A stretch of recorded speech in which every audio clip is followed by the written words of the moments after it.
Alors, nous allons parler donc de la proposition qui vise à rendre obligatoire la parité à l'Assemblée nationale et au Sénat, ainsi qu'à toutes les élections.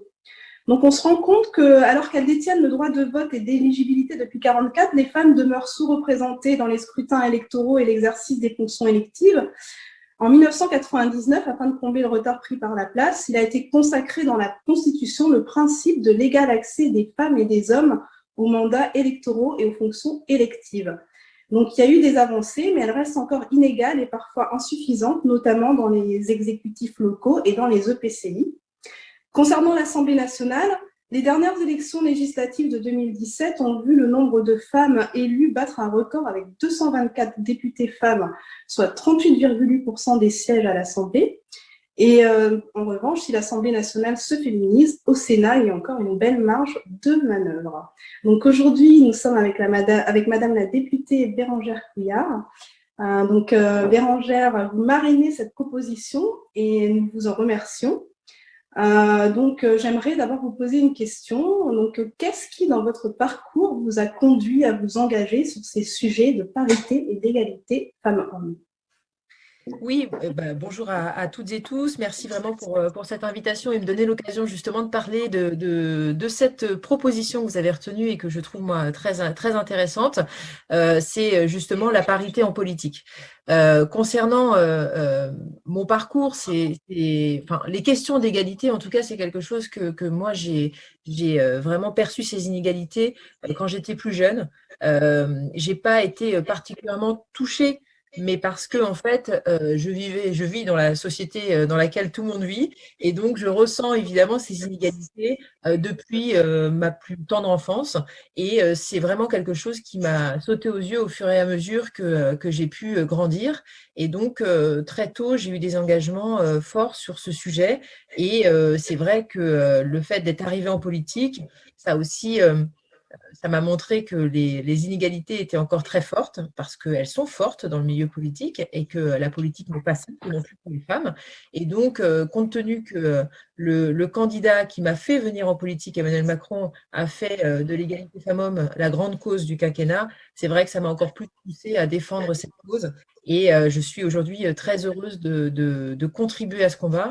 Et voilà, on a voté de belles lois, mais il y a aussi le sujet donc, de la parité dont je m'occupe notamment au niveau du mouvement, et c'est quelque chose pour moi très important. Et il faut qu'on arrive justement à aller encore plus loin parce qu'on voit bien qu'il y a des limites. Vous l'avez très bien dit juste avant. Merci beaucoup. Donc, lorsqu'on regarde nos institutions, l'Assemblée nationale et le Sénat, donc il y a un président à l'Assemblée nationale, il y a un président au Sénat. Au niveau des groupes, ce sont des présidents. Donc, d'après vous, comment pourrait-on agir pour atteindre une parité quasi parfaite à l'Assemblée nationale ou au Sénat? Alors déjà, moi, je pense que ça se travaille au départ, c'est-à-dire à la constitution même de ces deux chambres. Il faut absolument qu'on arrive à une parité qui soit une parité réelle, c'est-à-dire aujourd'hui, donc déjà, il y a eu vraiment de gros efforts qui ont été faits, encore une fois, grâce au candidat Macron qui a incité les femmes à s'engager aux politiques. Il faut quand même savoir, avant son appel aux femmes, il y avait seulement 15% de femmes qui avaient postulé, enfin 15% de postulants. Alors que du coup, on voyait bien que dans ces cas-là, enfin, le choix était très limité. Donc, il a incité les femmes à s'engager. C'est d'ailleurs l'appel que j'ai entendu et c'est pour ça que je me suis engagée. Et donc, on a réussi à avoir 48% de femmes au sein du groupe La République En Marche. Mais on est majoritaire, donc heureusement, on pèse au sein de l'Assemblée nationale, mais ça ne permet aujourd'hui d'avoir uniquement que 39% de femmes. Donc, on n'est pas encore à 50% de femmes au sein de l'Assemblée nationale. Et c'est cet exercice-là qu'il faut faire. C'est qu'il faut absolument atteindre cette parité, parce que je suis persuadée que forcément, ça va avoir une incidence sur les votes des présidentes et présidents de groupe, des présidentes et présidents d'Assemblée nationale et du Sénat, parce que très naturellement, ça va se faire. Mais je crois difficile de mettre, en tous les cas, des objectifs pour les groupes, parce que là, pour le coup, à un moment donné, on ne peut pas non plus empêcher un genre d'atteindre du coup une présidence ou une présidence de groupe. Mais par contre, je suis persuadée qu'il faut qu'on soit meilleur dans la représentation au sein des deux chambres. Et c'est que comme ça qu'on arrivera justement à ce que les femmes prennent des responsabilités au sein des différents groupes politiques et au sein des deux chambres. D'accord, merci beaucoup. Alors, on se rend compte que concernant les EPCI et leurs exécutifs, on n'arrive pas à la parité, notamment pour les communes de moins de 1000 habitants où les listes paritaires ne sont pas obligatoires, mais également pour les villes et communes intermédiaires. Et surtout, on se rend compte qu'il n'y a pas beaucoup de femmes maires. Donc, d'après vous, comment encourager les femmes à se présenter dans les endroits où il n'y a pas d'obligation de liste paritaire, par exemple, ou alors carrément être tête de liste? Alors, il y a deux questions en une que vous posez. Oui, voilà. L'engagement des femmes, et du coup, il faut lutter contre tout ce qui empêche les femmes aujourd'hui de s'engager. Et puis après, enfin, on a vu qu'à partir du moment où on ne met pas de règles de parité, il y a une grande part en fait de ces places qui sont occupées par les hommes. Il n'y a que du coup les quotas et les obligations qui font que les femmes prennent plus de place justement en politique. Et donc moi je crois que pour y arriver dans les EPCI, qui est quand même l'un des derniers échelons hein, où on voit que la parité a du mal à se mettre en place, c'est d'abord donc d'obliger en tous les cas à ce qu'il n'y ait plus de critères, c'est-à-dire plus c'est plus 1000 habitants, c'est-à-dire qu'il faut qu'il y ait la parité au sein des listes pour que derrière, il y ait justement une bonne représentation des femmes dans les EPCI.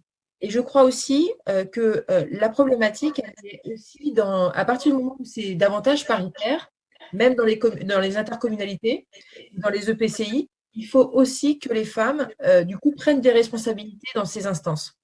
Et pour ça, je crois vraiment primordial qu'on oblige à ce qu'il y ait au moins des vice-présidences paritaires. Et c'est d'ailleurs, et je profite justement de ce moment d'égalité ensemble et de ce moment d'échange pour vous dire que je vais justement déposer une proposition de loi sur ce sujet avec différentes mesures, donc sur la semaine du 8 mars, donc cette semaine, pour justement atteindre la parité réelle en politique. Il nous reste quelques échelons à passer et justement le sujet des intercommunalités et des EPCI font partie justement de cette proposition de loi. D'accord, c'est parfait. Ça, c'est une bonne nouvelle. Alors, il me reste deux petites questions. Donc, l'une des questions, mais peut-être qu'il y aura la réponse dans la proposition de loi, c'était est-ce qu'on peut imposer la parité sans changer la Constitution?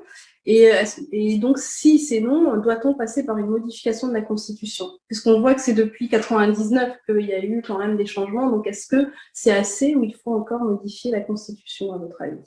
Alors aujourd'hui, la Constitution nous le permet. Donc, en fait, il suffit seulement de le souhaiter et de le voter. Voilà ce qui nous manque pour atteindre la parité réelle. Il nous manque, en fait, aujourd'hui, pour un scrutin de liste, par exemple au municipal, on sait que la parité est obligatoire pour les villes de plus de 1000 habitants. Il faut retirer cette mention. Je crois qu'aujourd'hui, même dans les plus petites communes, on est capable d'aller chercher des femmes. Et si on ne trouve pas de femmes, c'est qu'on n'est pas allé les chercher. Donc, tout simplement, je pense que nous pouvons justement enlever ce critère de 1000 habitants.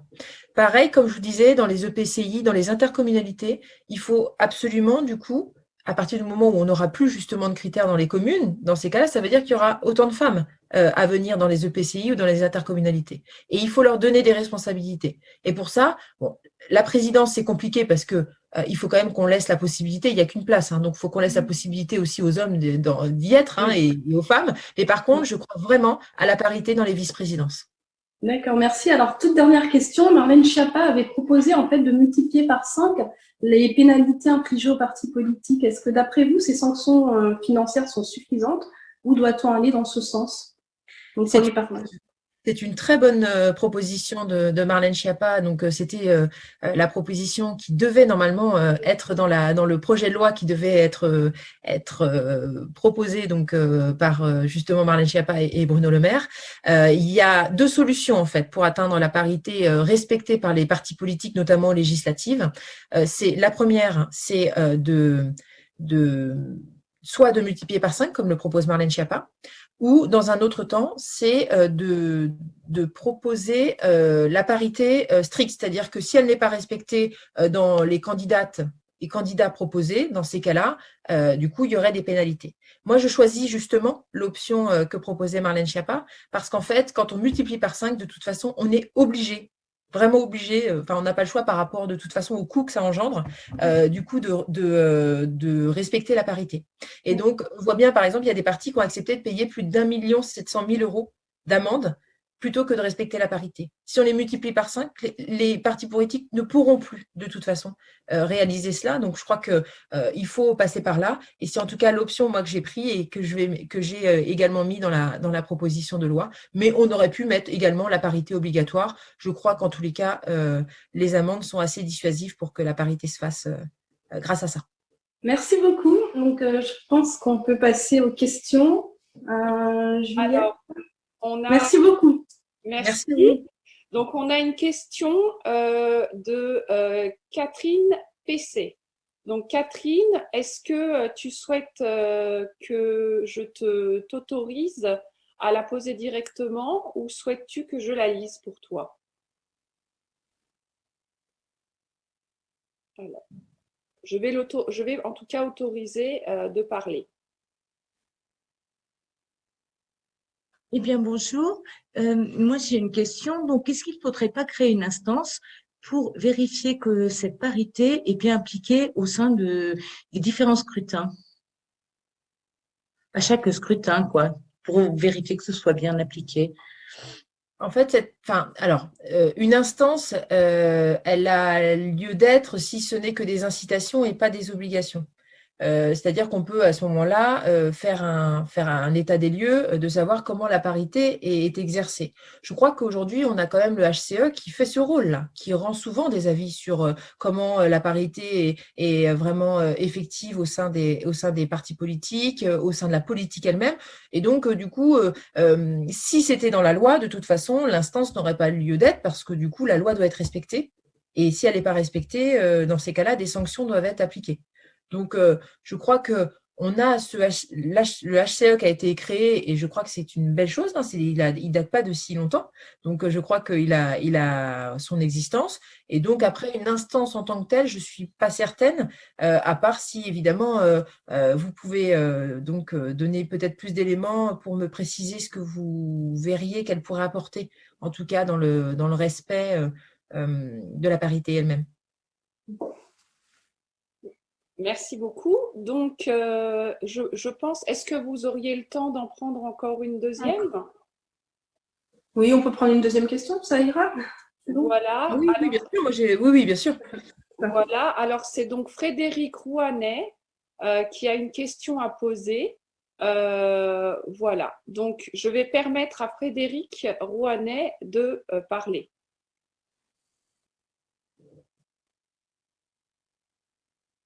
Vous m'entendez? Oui. Ah, d'accord, ok. Mais vous me voyez pas, non? Non, c'est pas grave. Je sais pas. Bon, enfin bref, c'est pas grave. En fait, j'ai posé deux questions. J'avais posé une première question sur la parité au sein du mouvement, notamment à l'Assemblée nationale. Alors, je pose la question de savoir, puisque nous, on est pratiquement à parité, comment se fait-il que depuis 2017, on a que des hommes à la présidence du mouvement et qu'on a que des hommes à la présidence de l'Assemblée nationale. Et ensuite, deuxième question concernant les EPCI et les petites communes. Je suis moi-même issue d'une petite commune et je pense que pour les communes de moins de 500 habitants, où bien sûr il serait nécessaire d'avoir la parité puisqu'on a les problèmes des EPCI, nous on a 15 vice-présidents et qu'une femme, c'est que des hommes. Est-ce qu'il ne serait pas peut-être à rajouter dans la loi le fait qu'on puisse permettre d'avoir des listes plus réduites? C'est-à-dire que, par exemple, moi, chez moi, il y a 15 il faut être 15 sur une liste, mais c'est très compliqué d'avoir autant de femmes que d'hommes. Et par contre, il faudrait peut-être obliger la parité, mais en contrepartie, permettre, au lieu de se présenter à 15, pouvoir se présenter à 11 ou à 9, mais avec une parité obligatoire. Parce que je pense que dans les petites communes de moins de 500 habitants, ça va être très, très compliqué. Moi, je vous parle de la ruralité et ça va être très, très difficile. Voilà, ce sont mes questions. Merci beaucoup pour les réponses. Merci.